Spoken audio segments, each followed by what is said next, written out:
Hello everyone, welcome back to my channel. আজকে তোমাদের সাথে আমি শেয়ার করছি আমার বার্থডে সেলিব্রেশনের ছোট্ট ছোট্ট কিছু ক্লিপস। এই মানুষগুলোর জন্য অ্যাট লাস্ট এই বছরও কিন্তু আমার কেক কাটিংটা হয়ে গেল।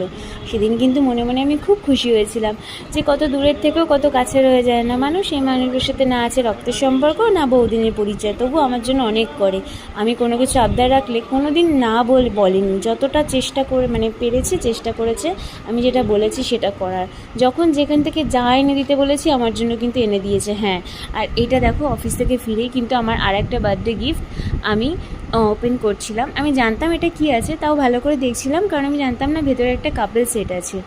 তো এর ভেতরে অ্যাকচুয়ালি একটা ছেলেদের একটা মেয়েদের দুজনেরই পারফিউম রয়েছে, আর ফ্রেগরেন্সটা দারুণ। তোমরা যারা ম্যাক্সিমাম লোকই জানো বেলা ভিটার ফ্রেগরেন্স খুব সুন্দর হয়। আর হ্যাঁ, নিজের বার্থডেতে নিজেকেও একটা সেলফ গিফট করলাম আমি। রিংটা কেমন হচ্ছে তোমরা জানিও, ডিজাইনটা নতুন উঠেছে। চলো টাটা, ভিডিওটা কিন্তু এখানেই শেষ করছি।